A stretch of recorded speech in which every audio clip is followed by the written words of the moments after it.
Bonsoir, bonsoir, bonsoir. Bonsoir la société. Bonsoir everyone. I'm gonna put this in so we could get some better sound. I'm going to share it to the group. Hi Mambo Sandy. Bonsoir everyone. Someone could share to the group. So today we have a very special live. Hi Marie, we have a very special live for everyone. I'm going to use my headset. I've been listening to a few of these lives afterwards, and I was like, yeah, it sounds way better when I use the headset. It's way more clear, right? So I hope everyone is doing well. Today we have a special live. It's tips for spiritual workers and servants of the mysteries, servidores de misterio. Before we get into that, hi Randy. Before we get into that, as always, like, follow, share this video, share if you care, share if you dare. Go ahead and make a share this post, this video, like and follow and all that jazz. Secondly, if you have any questions as we do this, I'll try to keep in alignment with the commentary. So if you have any questions, we can go ahead and address those questions as well. That's number 2. Then finally, number 3 is November 13th. We have, this is 2021 because I know these go up on YouTube. So November 13th, 2021, we have the Fegere ceremony, and we have tickets available for that. There's a Facebook event page for that, as well as you can find it on my website. Like, follow, share once again. And so today's video is tips for spiritual workers and servants of the mysteries. So I've been doing this work since 1989. And there's a few things I've learned with working with people, just a few things here and there I've picked up as I've done this work. And I've done this work for many people all over the world.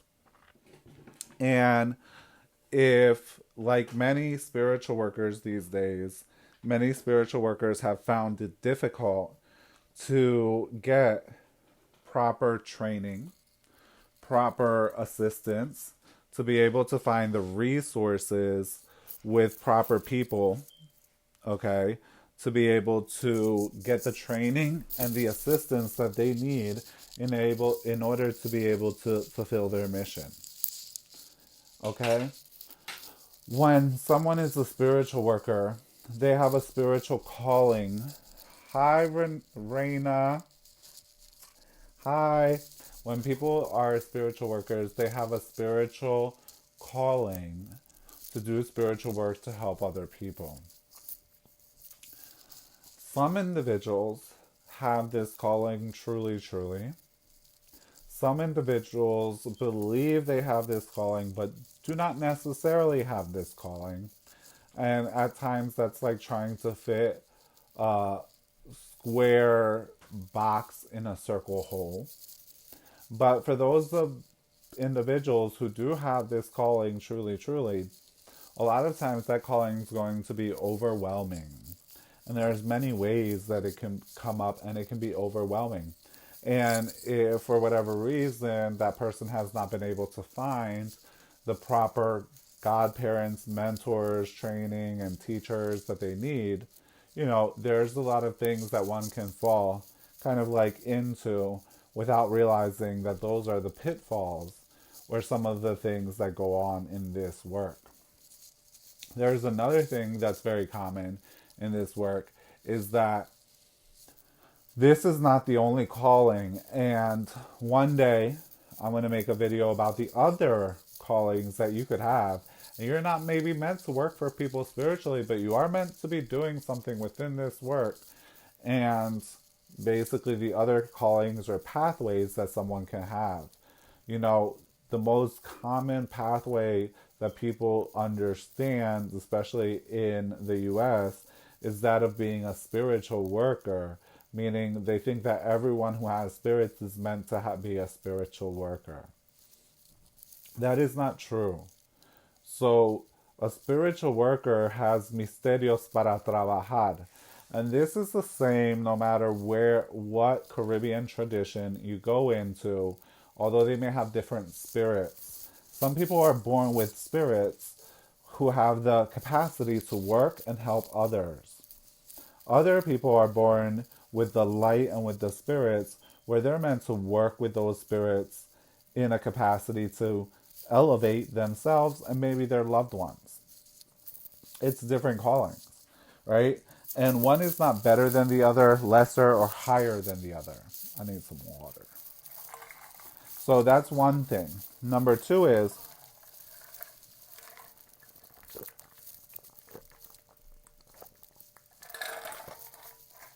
there's many specializations in the spiritual work. So if you are meant to be a spiritual worker, there's various types of work that could be your specialty or your specialization.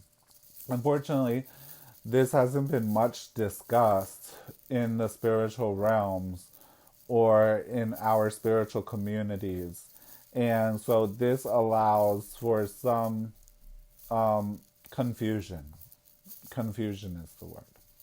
So it allows for some confusion. Oh, thank you, Mambo Sandy. Thanks for sharing it in the groups. I can't find the button here where that does that. So that's what it does. Now, let's get to tips for spiritual workers. There's a lot of things I need y'all to know about, especially if you're going to be doing spiritual work for other people. So, number one and number two is some of us, some spiritual workers, some do work at a distance and some do work in person, and some do both. There are certain precautions you need to take if you take people in person, and there are certain precautions you need to take if you work with people at a distance, and there are certain precautions you need to take if you work with both. You have to kind of take a little bit of both precautions. And it's very important for you to understand what these precautions are and to be able to go ahead and use them so that you are safe, protected, and benefited within your work. A lot of times, not because they mean to, okay? It's not your fault if this has happened to you. But many times, spiritual workers or people who are meant to be doing spiritual work, but maybe haven't been given the tools, the wisdom, the training, the knowledge, the information, the connaissance that they need to do so effectively, end up causing problems, illness, and issues onto themselves by helping other people. So, if you work with people, whether it's in person or at a distance, okay, you need to have protection. There are various forms of protection that you're going to need, okay? And it's very important to have these protections in place. In our tradition of the 21 division Sanse and Sanse Vodou, if you are a spiritual worker, there are certain initiations and ceremonies you undergo in order to confer certain protections with you. And confer those protections to you, especially when you're doing spiritual work. Some of you may follow other paths, and that's fine. But in almost all our traditions, there are certain protections that are conferred to you, given to you, basically sealed and put up with you to make sure that everything is safe and very clear with you and your spiritual work. one of those protections needs to be at the doorway, really, of both your home and your altar room.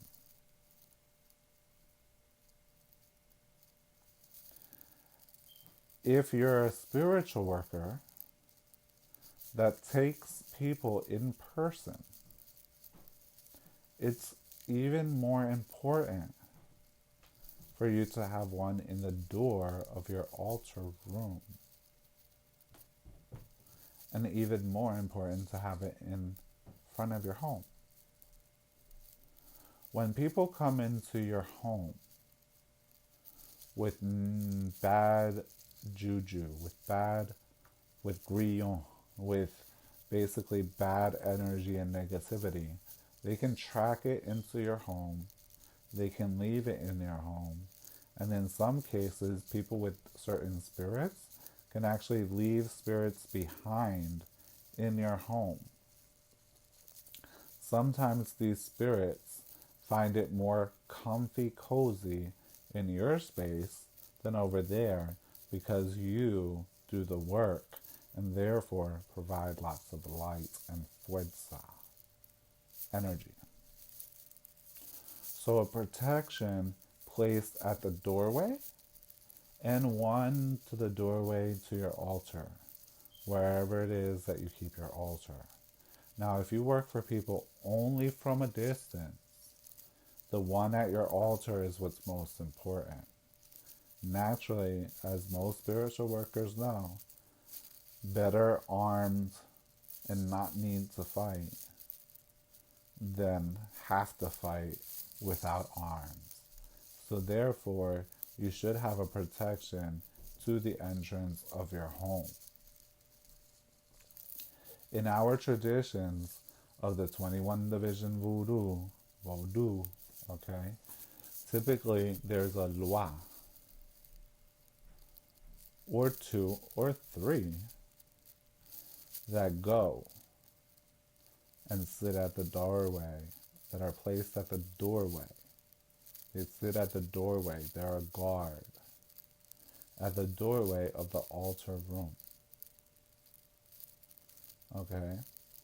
You have to make sure that that guardian of the altar room is well taken care of, because he's going to let in or not let in what should or shouldn't come through your altar. Remember that your altar is a portal. Your altar is a doorway. It's a doorway into the spiritual realms. So, you need a guardian at that doorway. You also need a guardian that's going to tell you who can or cannot enter your altar at any given point. There are times where it's not meant for certain people to enter into your altar room. Not everything is meant for everyone. And there are times where what walks with you, whether it's misterios or risha or something else, says, no, I don't want that person in here. Okay?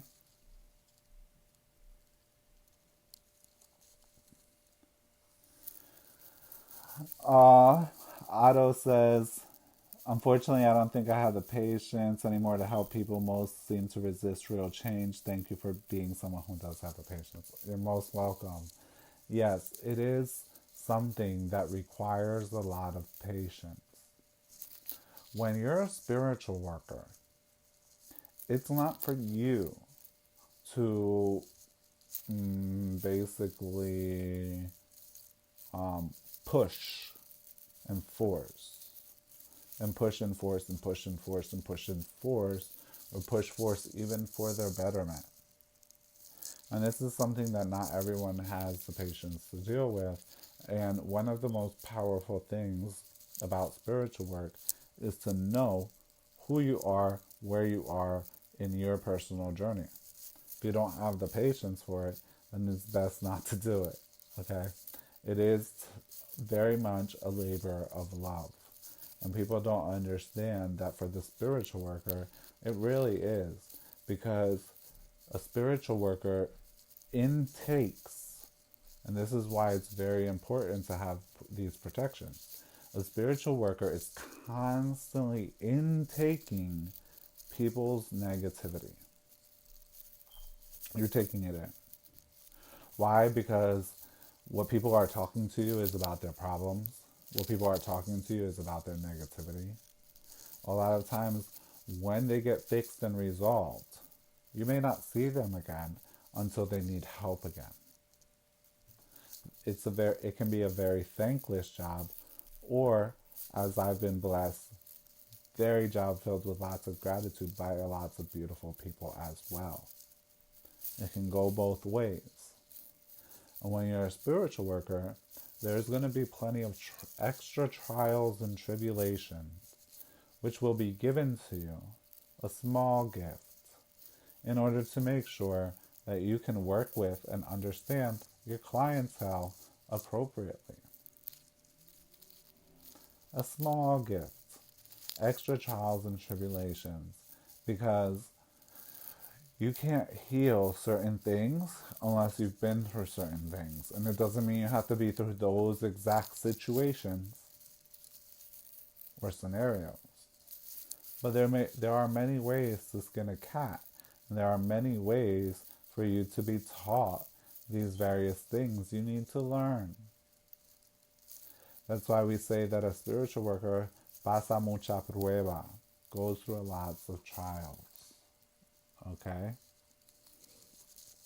So, as a spiritual worker, you need to have that protection in the altar, in the altar. 10 times more so, 10 times 10 more so if you're going to have people coming in and out. There are times as a spiritual worker where you're going to have to use your connaissance.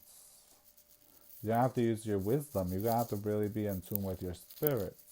Because everyone that comes to you is not meant to be helped. Everyone who asks for help is not meant to be helped. Not everyone who asks for help will be helped. Not everyone who comes with a desire will it be granted. There are certain things that you may or may not be able to do for someone, or that they may want. And if you stay with me towards the end of this speech here this discourse that we're talking about in this live, we're going to talk about one of the real key points for spiritual workers. So, there's that part. So, you need to be able to discern. And not all money is good money. Some spiritual workers take money for spiritual work that they just shouldn't be doing, or they shouldn't lay hands on. And this can bring lots of troubles, lots of problems, lots of upsetness with your spirits.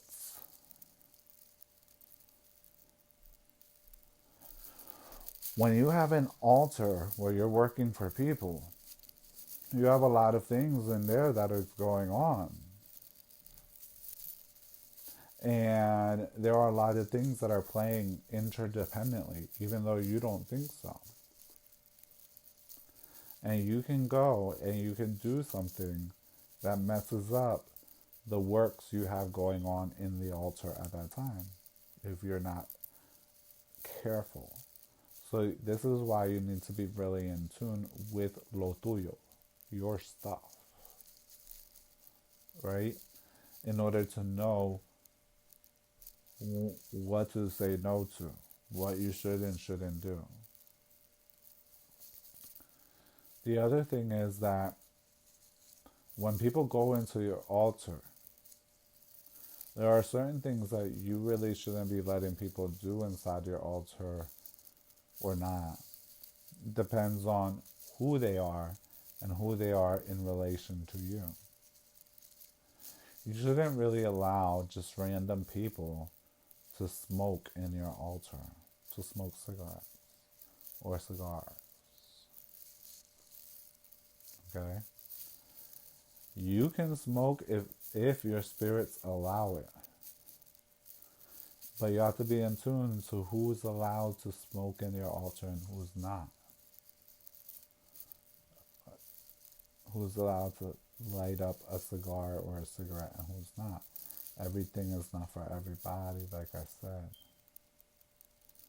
And the spirit might allow it. And they might say, that person is good, that person is good, that person is good. So that's something that you have to note. Right? When you going and you're taking someone into the altar, you have to note, is the altar ready to receive that person?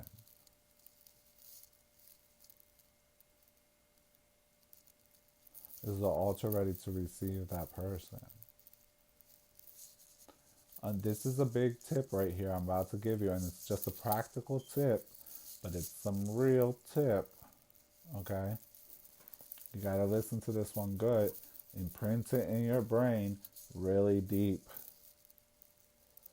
If you're working with someone and you're working with them with herbs and other spiritual medicines, herbs, oils, this, that, lo otro, essences, sprays, this, that, you need to find out from the person, do they have any allergies? Are they allergic to anything? They're allergic to anything that you're going to be administering. Are they taking any medications? There are certain herbs and certain medications, you can't mix them together. A big one, St. John's wort. St. John's wort, it messes with a lot of medications. If you use St. John's wort in your recipes, and you're giving people baths with that, you can cause a lot of contraindications, a lot of negative things. Okay? Because the bath absorbs through the skin. So you need to find out about that. And let me tell you, from personal experience, a lot of people are not always upfront with everything or remember even all the stuff that they might take. It's very important with medications especially, and a lot of people take a lot of medicine. I don't really take medicine like that, but there's a lot of people and they take a lot of medicine for varying conditions, and you need to make sure that nothing that you're going to give, okay, that you're going to give is going to contraindicate. And like someone mentioned here, it's best if it's in writing. Now, if that person is una persona de confianza, a person of confidence, we usually don't go through all them steps. But if you're working for people and you're dealing with people and people you don't know, here's the thing that a lot of people don't realize. Okay? When you have a consultation or someone gets consulted with you as a spiritual worker, you're only able to go through so much in the time you have allotted. So if the consulta or the consultation is 20, 30 minutes, it's 20, 30 minutes of information you can go into that situation. And if there's a situation that they're dealing with, you're going into that situation they're dealing with. You're not going into all kinds of other stuff. So it's as over time as a person consulta, they go in deeper and deeper through the layers or are able to spend more time in various aspects of a person's life. So you need to make sure that everything is clear on that angle. Another thing you need to make sure, so if you came to me and you come to my old time brujeria school, how we do, okay, with them old time recipes, you gotta be ready to do some real work. Okay? If you are given the opportunity and allowed to come through us, Our work can be very vigorous, is the word I'm going to use. Our work can be very vigorous. It can be a lot of actually has labor to it, physical labor. Okay, so you also have to find out if you're going to somewhere that where you are someone who does that old time work. Okay, then has the person had any surgeries? Is there any other thing going on with them in their physical body? And especially if you're working with the herbs. So I'll notate that one more time is basically like if you're working with someone and you're working with herbs or various ingredients and it's going to be applied to the body in any way, etc., you need to check to make sure there's no allergies, medications with contraindications.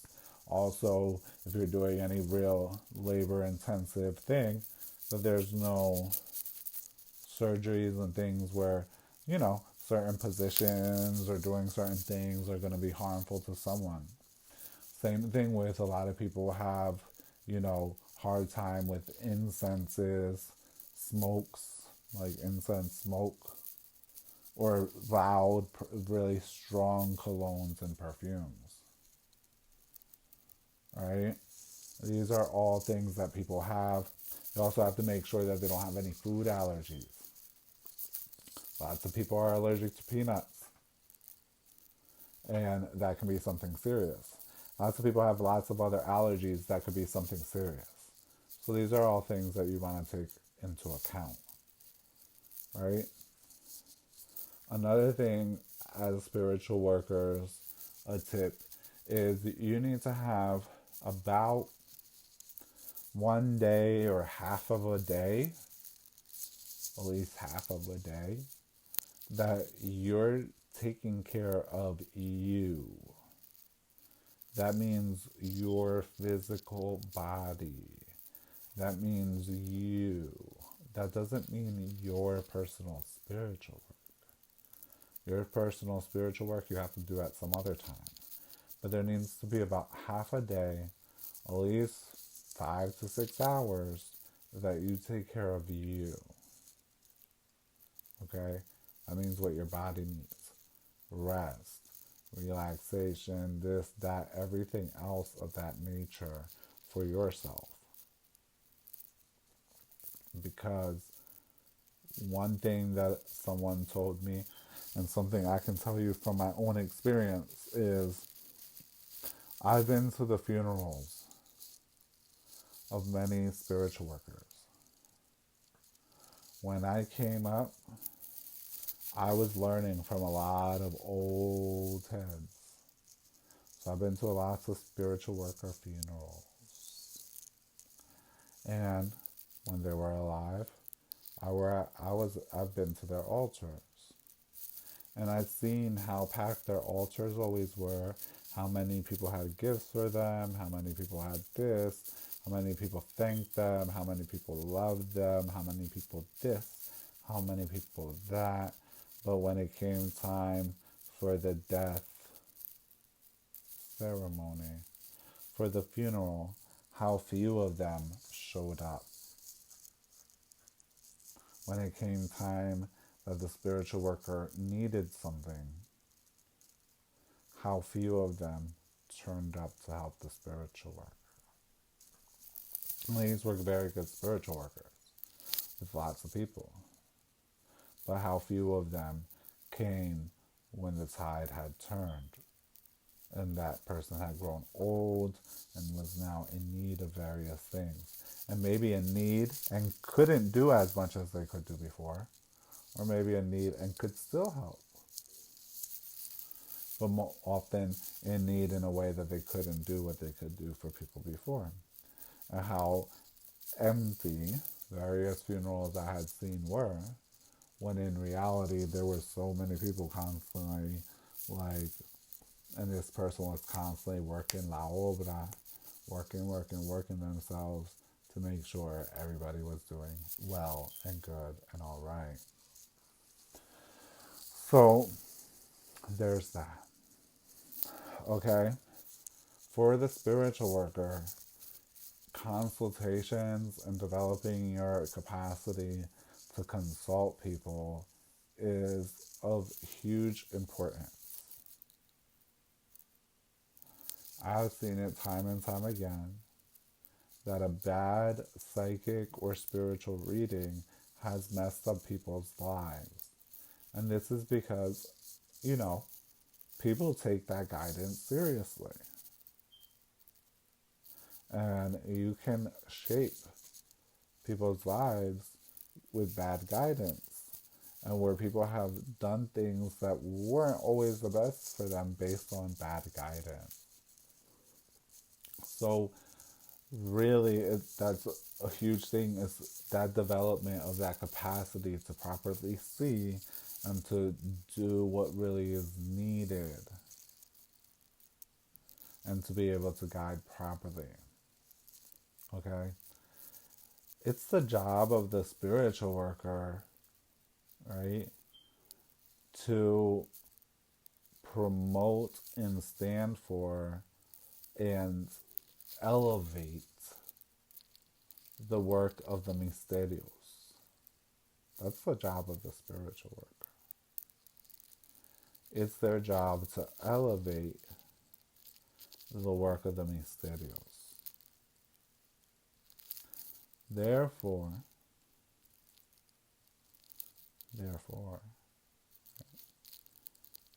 it's important that the spiritual worker is very well cleaned and in alignment with the misterios, and properly representing them, and properly able to give clear communication in a way that guides and promotes what the misterios promote, which is life. The beauty of life. So there's that. Any questions so far? I see everyone's been pretty quiet as we're taking all this information in. Feel free to leave it in the comments, any questions. So,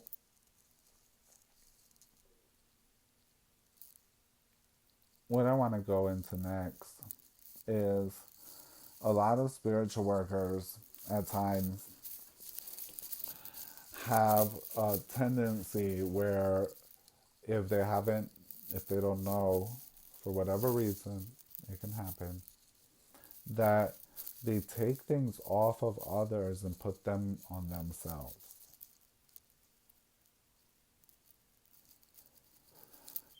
Remember.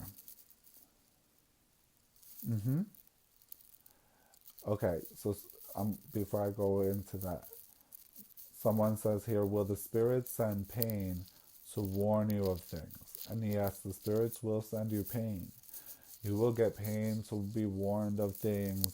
You will experience pains in that maybe don't even pain you, but sometimes pain your client.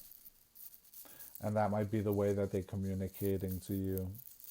They will, there's all kinds of things to do with the body that the spirit can work with on you and can do to you. Okay? They can send you pain when something's wrong. Something's going to be up.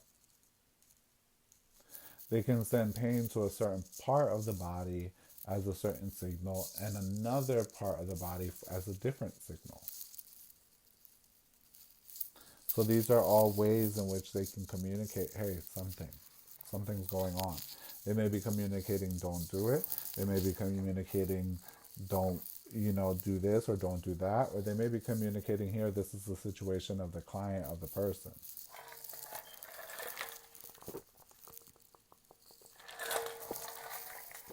So, what I was about to go into is that a lot of spiritual workers,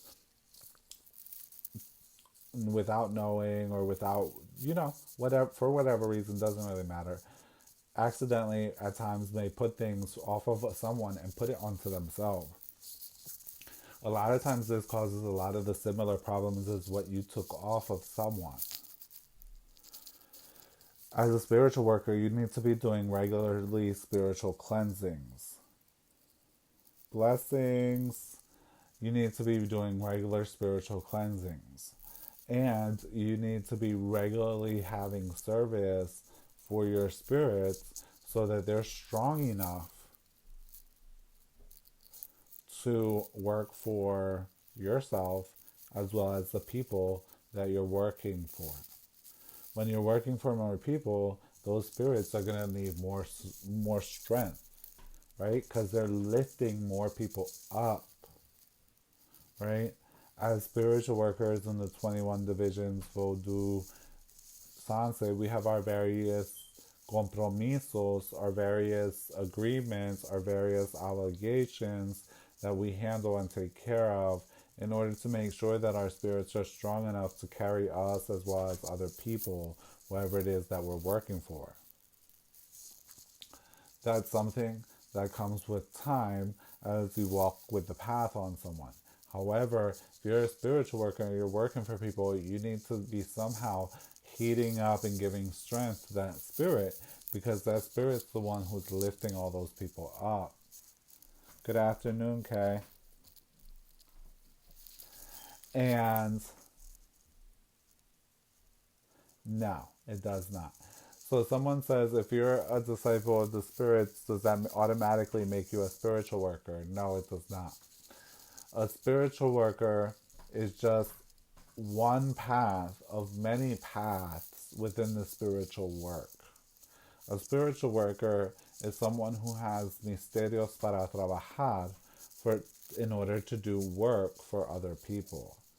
They may be in a different tradition and they may use different terminologies, but basically it boils down to the same thing. There are people that have spirits, but those spirits are not meant to be working for other people. They're not misterios de trabajar. And there are people that have spirits, and they are meant to be working for other people, and that's what their mission is. That's where their calling is. But there's many roles. If you came in a little bit later, there's many roles in the spiritual work. A lot of people are only aware of the role of the spiritual worker. But that's not the only role, okay? We're probably going to do another live about that at some point. That's not the only role. There's many other roles that can be callings. There's many other callings that can be had. And one is not better than the other, worse than the other, higher than the other, etc., etc., etc. Okay? They're different roles. If someone out here was not working at the electric company, I, the spiritual worker, could not be sitting here in front of you doing this live. Someone's working at the, Wi-Fi company. Someone's working here and there and here and there. We can't all do the same thing in the world, in the job, in the life. Do I find it's different or more difficult trying to help family members versus clients? Right? And I have a crown above my head. Oh, thank you.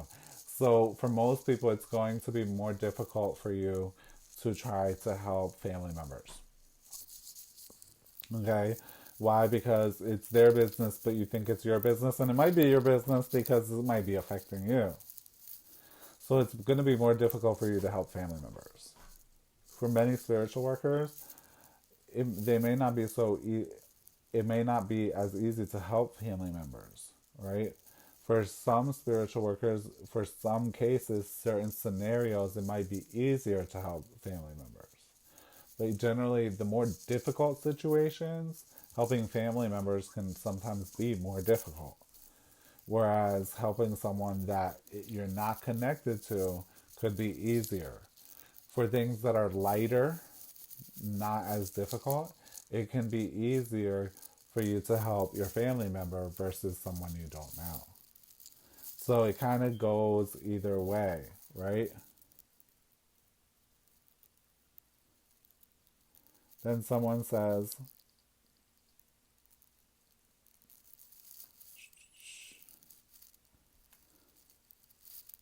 let me see, because it's not letting me see the whole thing. There we go. Why is it so sought after to work for others? Is that like a thing people just say because it makes them think they are a good person? So there's many reasons why it's sought out to work for others. Let me explain to you some of these reasons. So number one, which is something I touched upon earlier, is that many people don't know any of the other roles that can exist in the spiritual realm. They think either you work for others or you do nothing, right? And in reality, that's not how the spiritual realm works at all. Okay? So for many people, they don't know what other roles exist. They only know that role. And they know that they're called to do something more. Okay? They know they're called to do something more, but they don't know what that is. And the only exposure, the only understanding of the roles that they know is being a spiritual worker or not. So that's number one. Number two, another reason why people highly seek out being spiritual workers is because people love to not deal with their own problems. This is going to hit hard and home for certain people, or certain people who may even watch this video at some point. Okay? It's easy to not have to deal with your own crap when you take yourself and you start focusing on others. So it becomes a method of avoiding your own shit. And many people actually feel drawn to work for others spiritually because it's easy not to focus on your own shit when you're focused on everybody else's. Number three, along the same lines as well, for many people, it gives them an ego boost or an ego please. They think they're better, higher, more powerful than others. But that's not the case. Being a spiritual worker is just another role within the realm of spirituality. It doesn't make you higher, better, more powerful than others. Okay? It does give you more power than others in certain capacities. However, another person who's a servidor, who's a servant of the spirits, who well takes care of their spirits, and who's fulfilling their proper role, can be very powerful too. And they may not use their power in the same ways, but mess with them and you can find out how powerful they really are. So now, another servidor who's well developed, a person who's servant of the spirits at some other level, and maybe they're not called to be a spiritual worker. They can still do some stuff if you mess with them or go with them at them in some way, if they're doing what they need to be doing. But many people have it for an ego boost, right? They think that it makes them a better person, a more powerful person, a this or that. But that's not true. As someone said, to whom much is given, much is required. And that's true. With that extra power to do other things comes extra responsibility and weight. And it doesn't always even itself out. So comes extra responsibility and weight. Another thing for spiritual workers to be mindful of is, so before I went into that, I was saying, you can take things off of other people, put it onto yourself, and if you do this, especially over time, it can collect to be a lot. This is why you need to be able to have the proper foundations that give you the proper strength so that when you take things off of other people, they're not on you. They fall off. They do not transfer from them to you. You're able to do what you need to do for the other people. They get what they need to get, and you're able to get what you need to get and keep it moving. And you need to cleanse if you're not, don't have those proper foundations or wisdom, etc. that's needed. You don't have that proper training. You need to clean yourself really frequently. And sometimes even that, many times over time, even that's not going to be enough. Because over time, the cleaning only goes so deep and it might leave a little bit of a residue. And over time, those residues can build up. And those built up residues is what creates everything else. The tumble, so to speak. Now, I'm going to give you a big secret that was given to me, but I knew it already. It was given to me a long time ago. It was reconfirmed to me a second time a long time back. And a lot of people have asked me, what's the secret, to being successful and being a spiritual worker and doing it successfully? I've been doing this since 1989. Okay? So, what is it? I give this secret to everyone, and a lot of times I give it for free. But, people just don't seem to always believe me. And it's really the easiest one in the world. But basically, as they say, people don't value what they don't work for, and sometimes they don't understand. The secret is honesty. Honesty.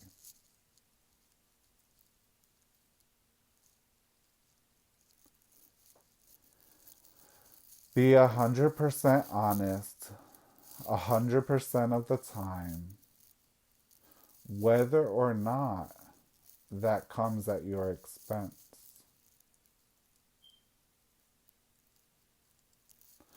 Whether or not, no matter how you think it might make you look. If you don't know something, say, I don't know. If you don't know something and you can try to find the answer, say, I don't know, but I'll try to find the answer. If you're not certain, say, I'm not certain.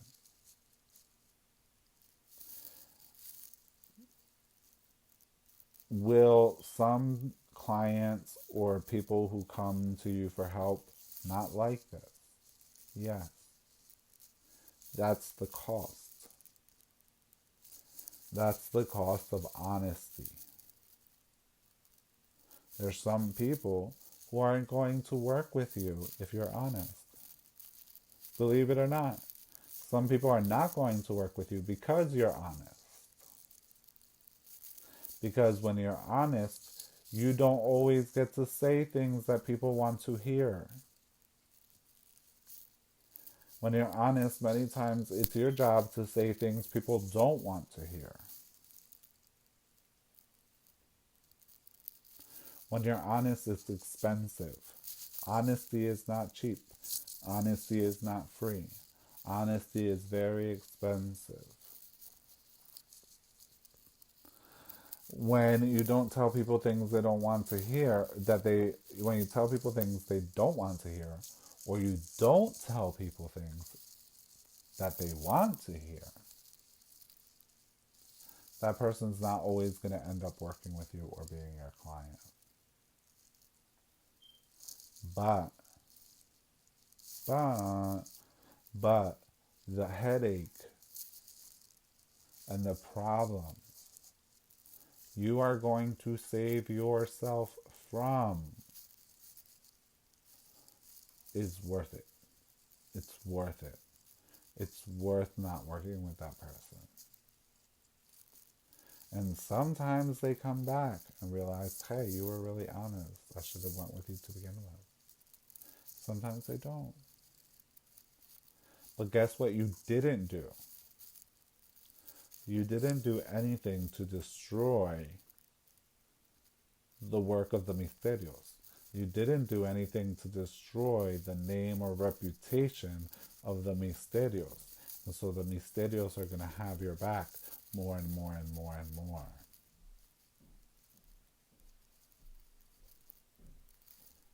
You didn't dirty them up. You didn't dirty up the true mission. Okay? And honesty means that sometimes you're going to give up easy opportunities and you may take the harder route at times. Because that's what honesty costs. And honesty also means you're going to have to take real depth into your work. Going really deep into your work, into your spiritual work, and saying, where is it that I can and where is it that I can't? Where is it that I know and where is it that I don't know? Where is it that I have gaps?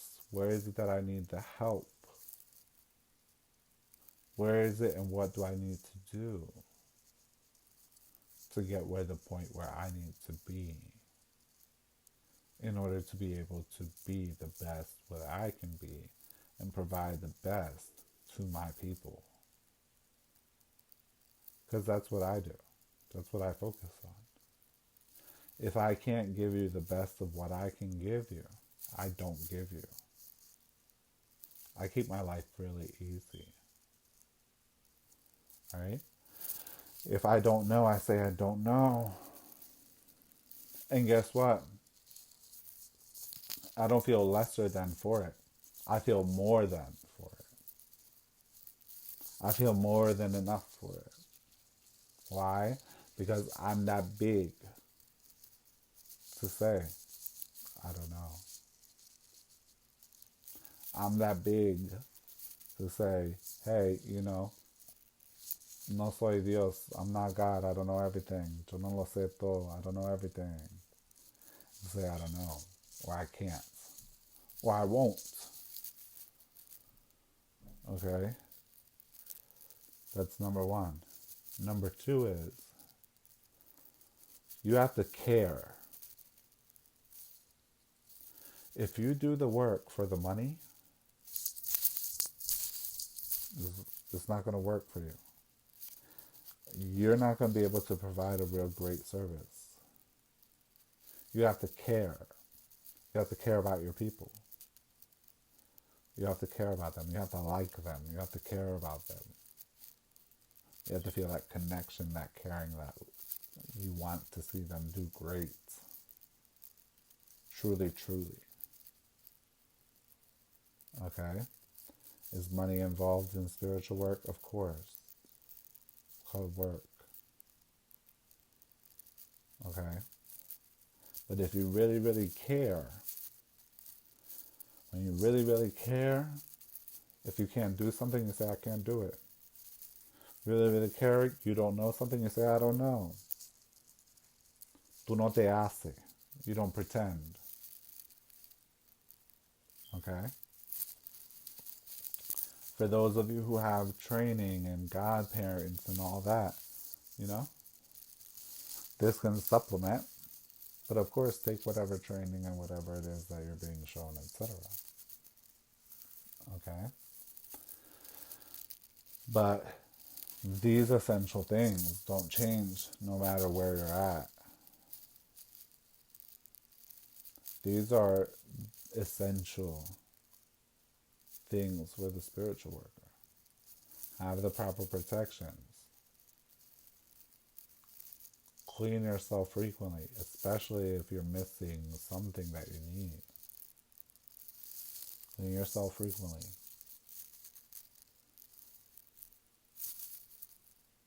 Don't, let anyone smoke in your altar room. Likewise, alongside of that, you have to be careful of what people spread powders or do things, strange things in other people's altar rooms, you have to be careful if you are someone who lets people in like that. Okay? Be thorough with your consultations. Be honest. Be sincere. Be thorough. All these things is what's going to build you up. Okay? Yeah. In the old days, someone, Mambo Sandy here mentions, in the old days, that was very common. In the old days, it was very common that even I have my own altar. I have my altar. I go to my godparents' altar from time to time and I light candles there. I make offerings there from time to time. Why? Because that's my root. When you feed the root, you feed the tree. Okay? You feed the root, you feed the tree. So sometimes I go over there, I light candles, I bring boxes of candles. That's the right way to do things. That's honor and respect. That's honor and respect to your roots, your tree. Okay? When you feed the root, you feed the tree. So in the old days, it was very common. You know, you take flowers, you take some candles, you take some stuff, your godparent let you go and you serve it there, or you give it to your godparent and be like, here, put it there for them on my behalf. And that was very common. And if you couldn't take care of your stuff, all the more reason you would go take care of it there. There's never a reason not to take care of your stuff, especially if you have a house with a lineage of godparent.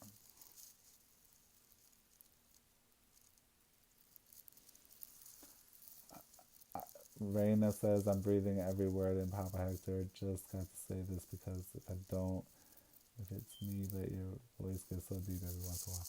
Yeah, it does. I think it does. You know, my voice tends to go with the vibe, the energy. So these are all things that are going to help you. If you're a spiritual worker, okay, realize that when certain people bring in they come into your altar room and they bring in their jazz, their negativity with them. Sometimes you need to clean that altar room. Okay? If you're doing work for people at a distance, their jazz can still come into your altar room because you're using the altar room, you're using that as a portal, that doorway, and things can come through that doorway. So make sure that you're giving that altar room a good cleanup every once in a while. There's various things you can do to clean it up. You can mop up that altar room if you can. It's always good, especially if you have people walking in and out, in and out. Right? If you find that the altar is like, you know, the forces in there are weak or are slow, right? Service needs to be in there. Refreshing that altar needs to happen.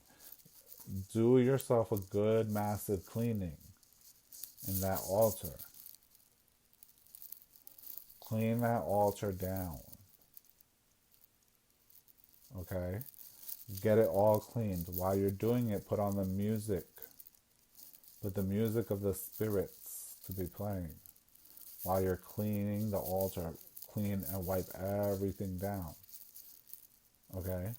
If you don't know what to use, I'm going to tell you. Take some water, a little bit of Florida water, and a little bit of basil water. Mix that together. Wipe everything down. Wash everything down. Get everything cleaned up. Then get fresh services out. Play the music. Get everything fresh. Get everything heated up. Put some incense on if you use incense. Call your spirits. Call your stuff. Come into your altar room. Strengthen everything up. Okay? This is for brujos who work with other brujos. There's times when if a brujo works with other brujos, you know, not everybody who comes into your altar room means the best. Clean the spot out.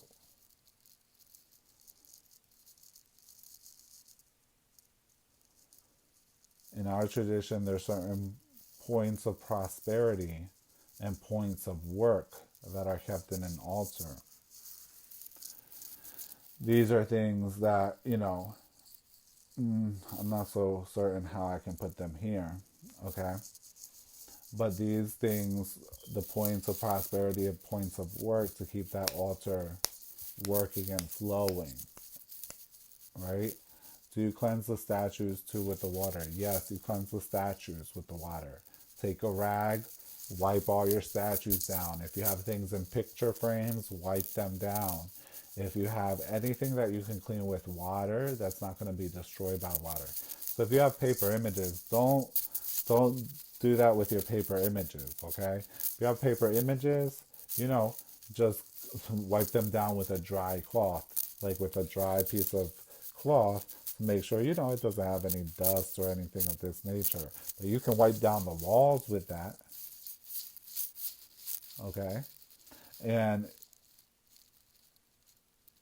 yeah, you make the basil water, right, by cooking the fresh leaves, and you make the tea.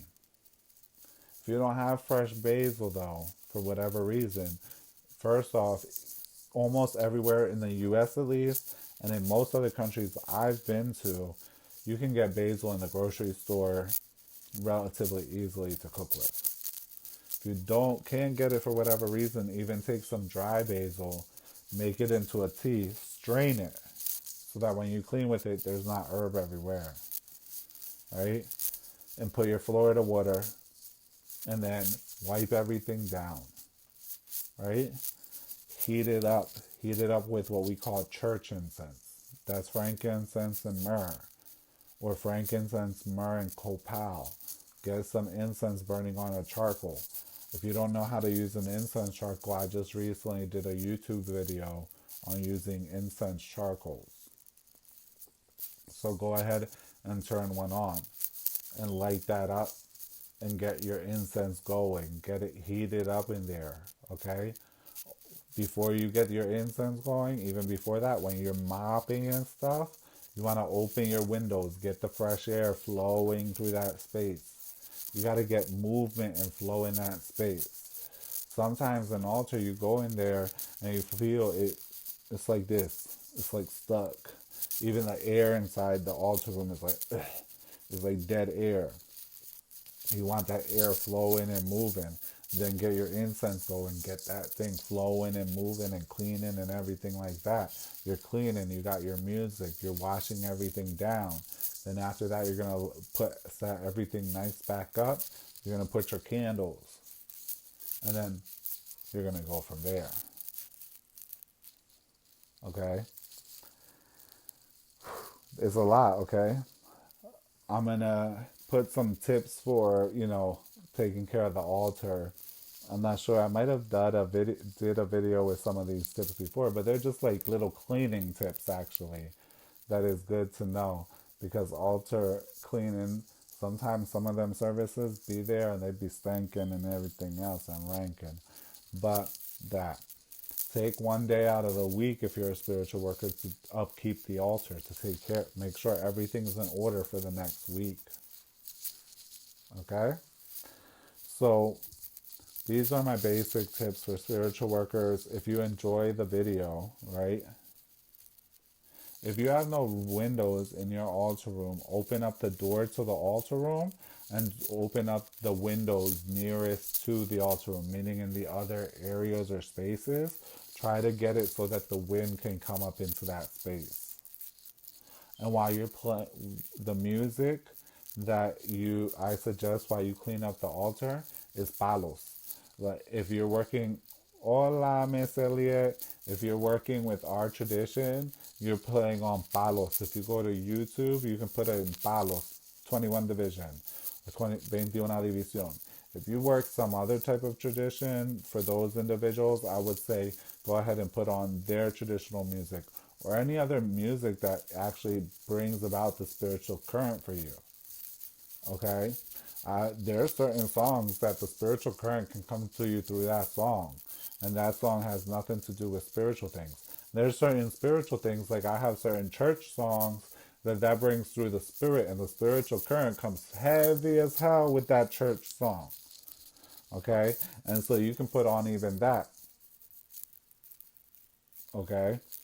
You can put on that, and you can put on that church music and get that spirit flowing and going, and then clean up. Okay? You're most welcome. Miss Elliott, you can't play palos. If you can't play palos, Miss Elliott, put a little bit of música de spa, tú sabes. Like, if you can't play palos because, like, you almost feel like you're gonna go, okay? If that type of thing for you, then put a little bit of tranquil music, música de spa, música de meditación, meditation, maybe some little birds, some little agua, some little waterfalls in the background. The spirit loves music, all different type of music, right? So something calm and tranquil. You can put salsa. There's the spirit loves music. It loves life. So putting on music, right? When you're cleaning, dance. Dance when you clean, right? This is a way that you're giving your service, and you're giving even, God says it doesn't matter who's at the pulpit or who's cleaning the floors, both is service. So when you're cleaning the altar, that's also a service. That's a service you're giving to your misterios. Do it with a clean and happy heart, and be happy to serve your misterios and take care of them because they take care of you. Okay? And by doing that, okay, you start to create a relationship of realness. All right? A lot of people, when it comes to misterios, it's like they want to turn on the altar, they want to deal with their mysteries when they need something. Okay? And let me ask you how you treat people who only come to you when they need something. The misterio is not too far different, right? Whereas if you treat that misterio with love, they give to you with love. The misterios, they're like a mirror. That's why the mirror is so important in our work. It's a big symbol.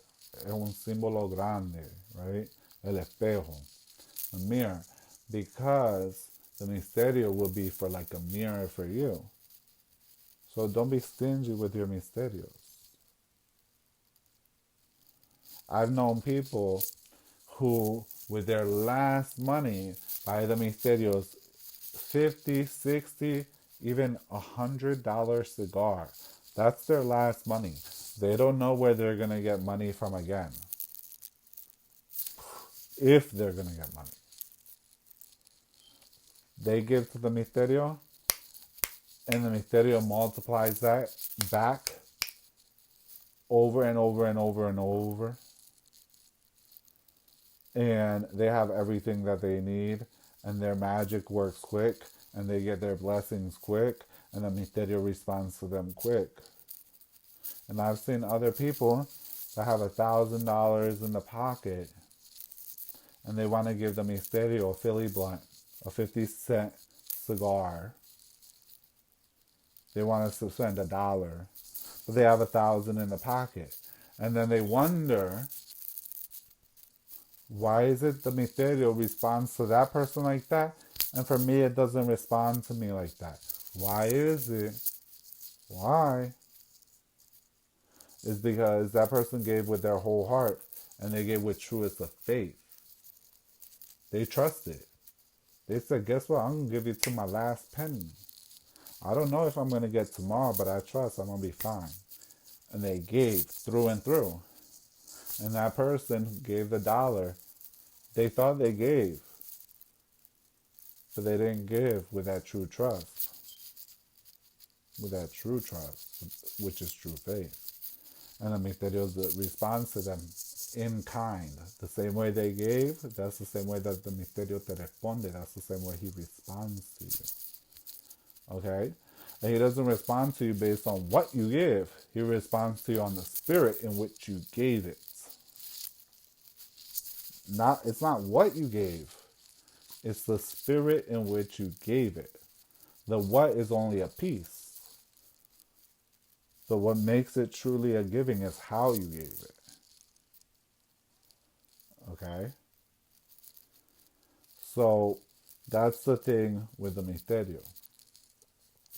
It will look out for you as you look out for it. So that's all I have to share with you guys today. Many blessings to all of you who are here with me. As always, like, follow, comment, share. If you like the videos and the lives, you can donate. Many people have been donating to these lives. That's why I've been trying to pop up these lives. You see, I've been popping up all these lives. It's because I've been getting so many donations for all these lives because so many people are learning and gaining so much that they're like, Papa, we need you to do some more. And if y'all gonna keep saying do some more and you guys are supporting the lives, that's what I'm gonna give you. So if you want to support the lives, you can do so at Cash App, cash symbol Hector Salva, or via PayPal, help@mysticalwork.com. And many people have given to the lives. We've been educating a lot of people, and that's the point of this here. If you have questions, comments, etc., leave the comments, the questions. I don't always respond because I get a lot coming at me, and we do a lot of work, and we do a lot of spiritual work. So I'm constantly busy doing lots of work. However, it doesn't mean I don't read them. I read every single comment. I read all of it. And if you've mentioned something for me to put on a list, it's actually on a list of topics for lives. So if you have a topic idea that you've thought of, you can put it on there too. And I'm working down a list, y'all. So like, if you have an idea, let me know so we can put it up here too at some point in the near future. For those of you who aren't aware, November 13th, 3 p.m., West Berlin, New Jersey, Papagayos ceremony. You can attend virtually or live in person. There's information here on Facebook on it, as well on my website. And as always, like, follow, share. And you can find us on hectorsalva.com. Email us at help@mysticalwork.com. Many blessings to all of you today, always, and keep the faith. Until next time.